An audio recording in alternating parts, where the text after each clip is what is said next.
¿Qué tal? ¿Cómo andan? Hoy les estoy trayendo el programa número 595.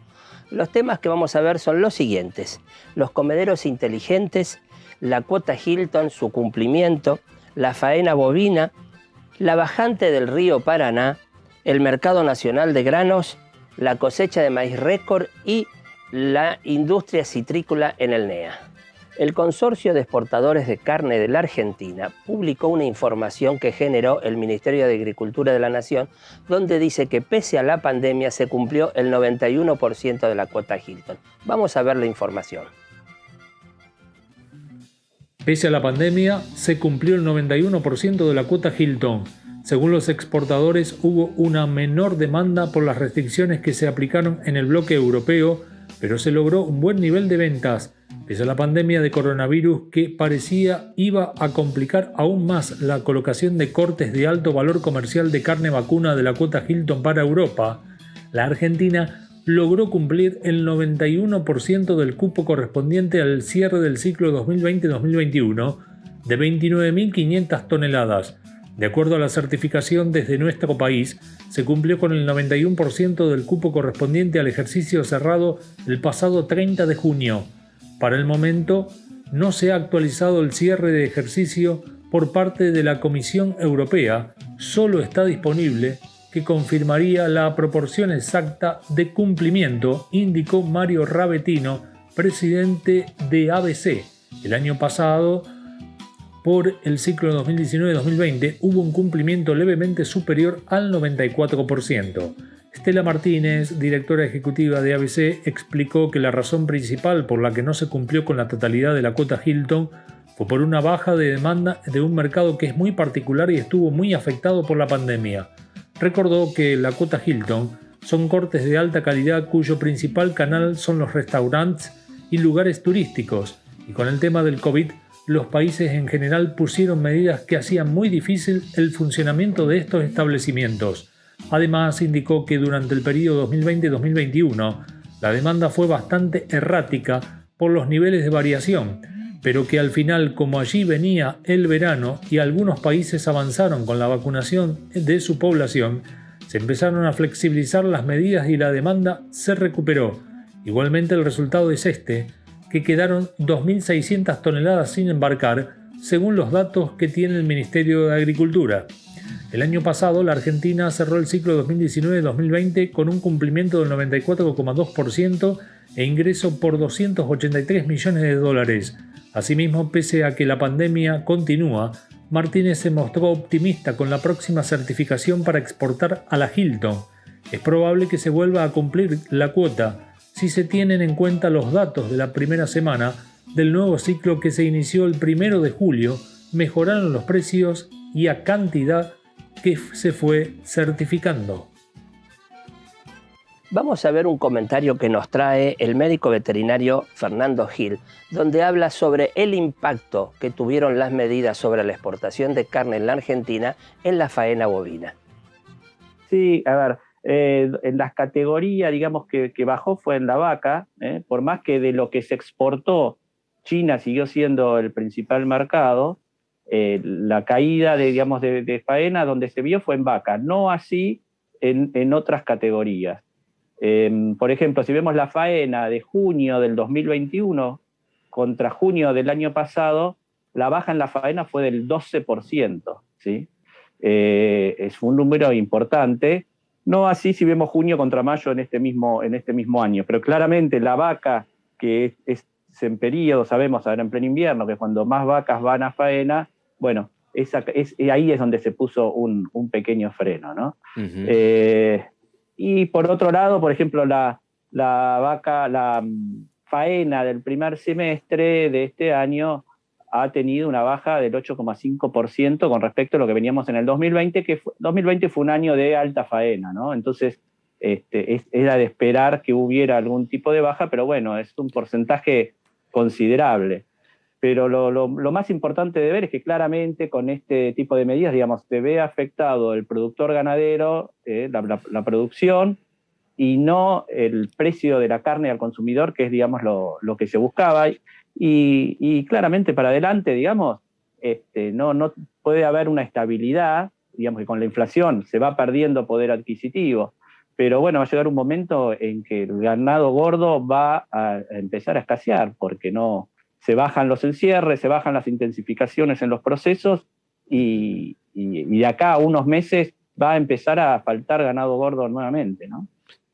Mira, el principal afectado es el criador, digamos, en esta baja en el precio de la vaca, ya que sabemos que dependiendo de la eficiencia de un campo de cría, entre el 20 y el 40% de lo que factura un campo de cría depende de la venta de vacas. Entonces, ahí está el principal afectado. Rodeo Vet, brindamos soluciones al productor ganadero con un servicio veterinario confiable. Aceptamos Mercado Pago y tarjeta tuya PYME Rural.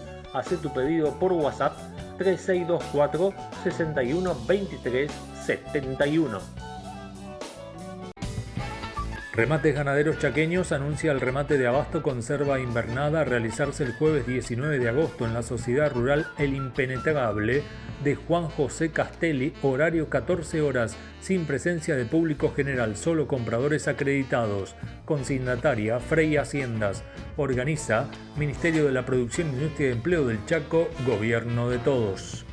Debido a la bajante histórica del río Paraná, el gobierno declaró emergencia hídrica. Veamos la noticia. El gobierno declaró emergencia hídrica por bajante del Paraná.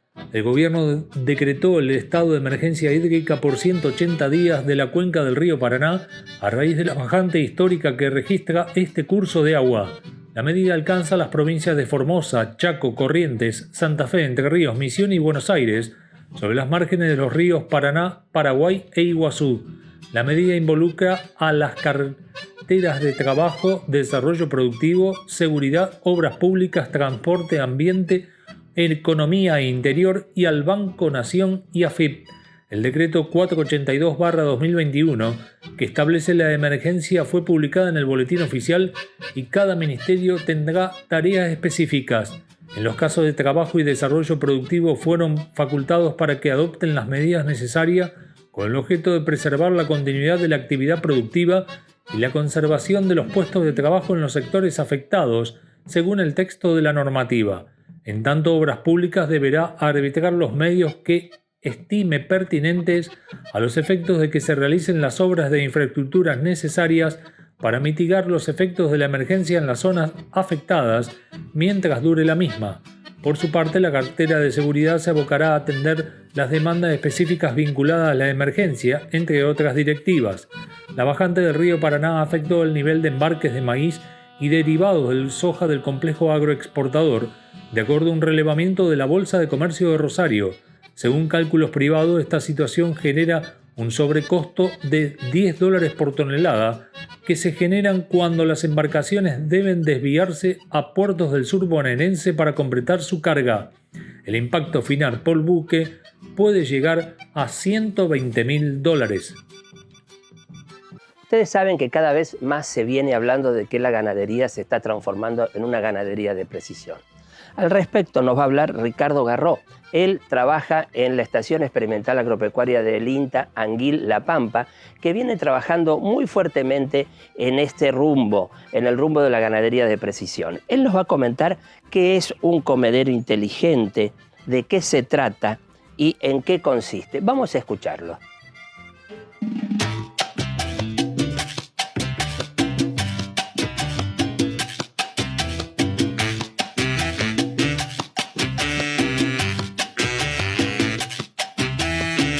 Hemos estado trabajando en esto de generar tecnología para la agroindustria en general y en este último tiempo en particular a la cuestión más de la ganadería de precisión. Creemos que hay un potencial enorme de trabajo en este área, dado que la ganadería, a diferencia por ahí de la agricultura de precisión, está en un estadio mucho menos evolucionado, recién está comenzando a incorporar tecnología, entonces esa incorporación de tecnología, por mínima que sea, genera un impacto muy fuerte en los resultados en un corto plazo. Es muy evidente ese cambio de manera de trabajar en los resultados del negocio. Entonces creemos que es muy valioso en esta instancia poder aportar tecnología a sectores que en algún momento era mucho más difícil. Sobre todo está ocurriendo en esta etapa porque hay circunstancias no solamente de lo productivo, sino de lo tecnológico que están permitiendo que esto ocurra. Hoy la conectividad está mejorando, la duración de las baterías de los dispositivos también está mejorando, han bajado mucho los precios, lo que permite que eso sea mucho más masivo, y eso ha generado que este sea el momento donde está explotando el tema de incorporar tecnología en la ganadería. En una maquinaria es más fácil por ahí, por cuestiones de tamaño, pero en un animal incorporar un chip o algo que tome datos es bastante complejo si son cosas muy grandes, entonces hay que ir más hacia la miniaturización y lograr incorporarlo de una manera amigable con los animales. Nosotros hace más o menos 3 años y medio comenzamos a trabajar desde el Intanguil en el desarrollo de un comedero para medir consumo individual. Eso tiene varios impactos porque hasta el momento en el país no había, en el mundo hay algunas experiencias en cuanto a medir consumo y hay dispositivos o sistemas que permiten esta evaluación de consumo, de poder saber cuánto consume cada animal de manera individual, pero en la Argentina no existía todavía. Entonces, en función de esa necesidad, empezamos a trabajar en el desarrollo de un comedero que, bueno, nosotros le llamamos comedero inteligente, donde cada animal que está siendo medido tiene una caravana electrónica en la oreja. Cuando entra a comer al comedero hay una antena que lo identifica y ese comedero tiene una balanza. Entonces, cuando el animal entra queda registrado el horario en el que entró, cuánto comió y el horario que salió. En función de eso tenemos esa pequeña porción de tiempo y el consumo en ese momento. Entonces, con la suma de esos parciales podemos obtener el consumo total de ese animal. O sea, el campo de trabajo es muy grande debido a que hasta este momento no había manera en Argentina de medir a cada individuo de manera en particular, sino que se hacía de manera grupal. Los invito a compartir una pausa y luego, al volver, vamos a estar viendo una nota sobre el mercado nacional de granos.